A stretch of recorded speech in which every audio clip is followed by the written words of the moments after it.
Hoy vamos rumbo a la oficina de Víctor Duque, un ingeniero que fue presidente de la IBM. Por aquellos tiempos, los ingenieros se reconocían por llevar debajo del brazo un cartapacio de tarjetas perforadas.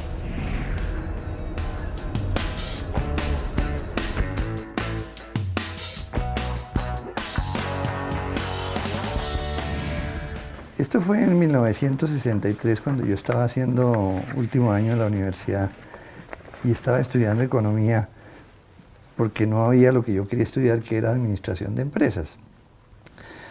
Pero la ingeniería de sistemas era completamente desconocida en Colombia y no había facultades.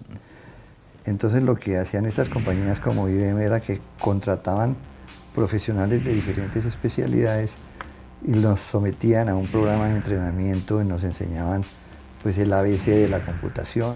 Quien venía con un título de ingeniero de sistemas de la IBM era visto como una persona de avanzada.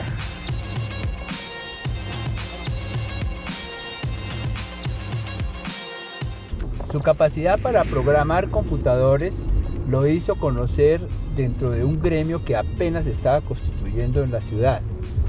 Y el uso de la máquina Postronic, con la cual se perforaban los datos de las tarjetas que alimentaban el computador, lo hizo utilizar con mucha frecuencia el término postear. De esa manera el idioma se estaba acostumbrando a los cambios que traía consigo la tecnología.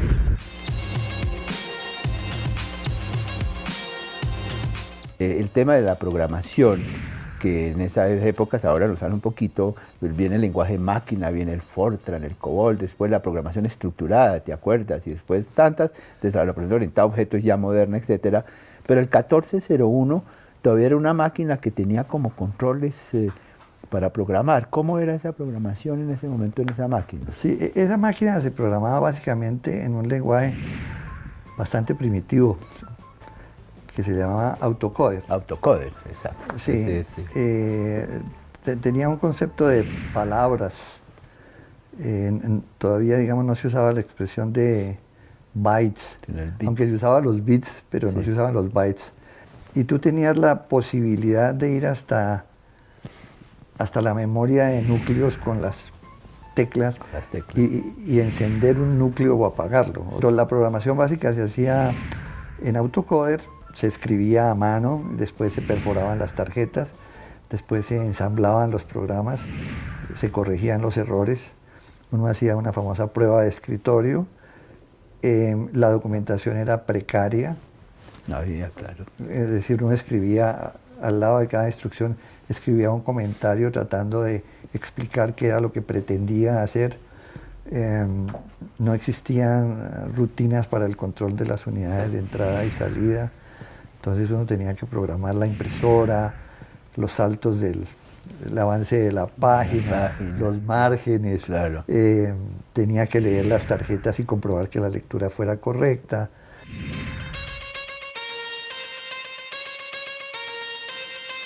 En la ciudad, en los años 70, faltaban vías, faltaba transporte, viviendas y servicios.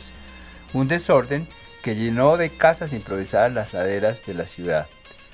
Los servicios bancarios comenzaron a crecer porque se gozaba de la bonanza cafetera y del aumento de la cantidad de personas que se estaban acercando al sistema financiero.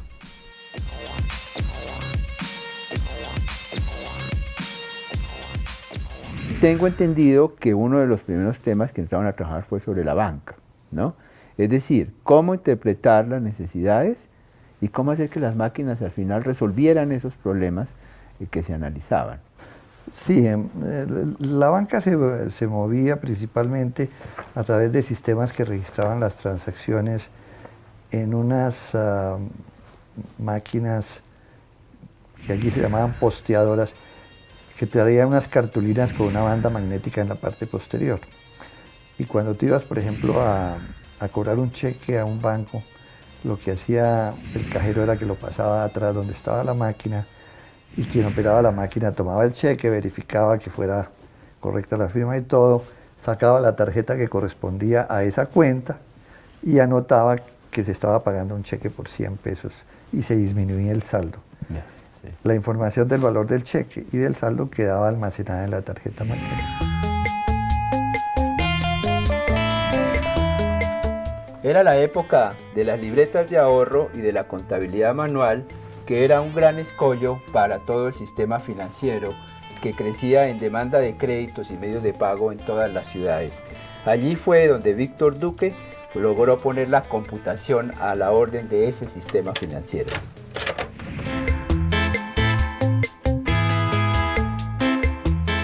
Trabajaban con autocoder, no tenían sistemas operacionales. Sí. Y vino una gran revolución unos años después, que fue el sistema 360. Claro, para fue IBM, una maravilla.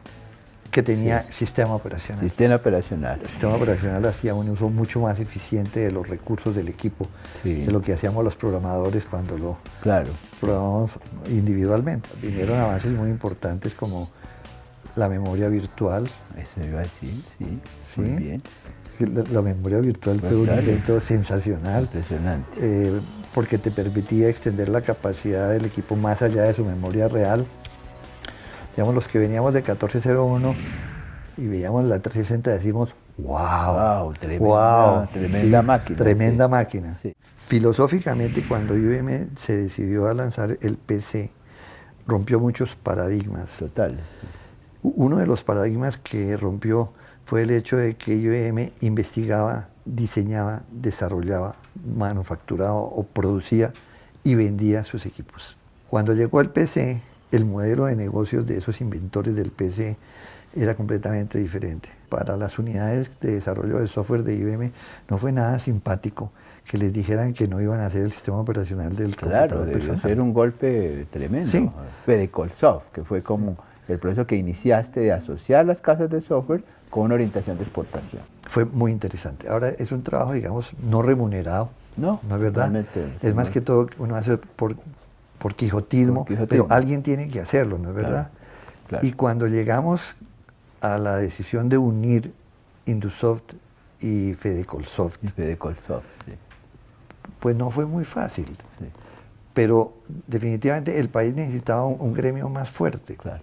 Y lo que decían la gente del gobierno cuando íbamos a hablar con ellos y hacer lobbying para la industria y todo, decían, bueno, pues que aquí vienen ustedes que dicen que son los que saben de eso. Después viene el Aquí viene otro. otro que es Indusoft. Claro. Al final, ¿a quién le hacemos caso? Claro, claro. Además, como que ninguna de las dos es muy fuerte ni nada. Claro.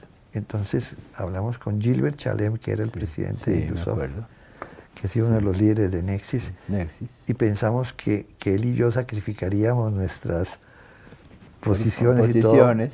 para hacer un gremio más fuerte, y así Claro, lo hicimos. Claro, esa es la historia.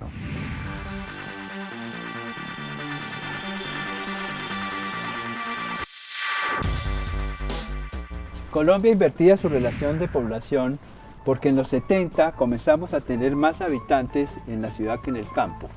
Víctor Duque había conformado un grupo de programadores, una escuela de programación de computadores, y de esa manera los datos y los bits se pusieron al servicio del sistema financiero.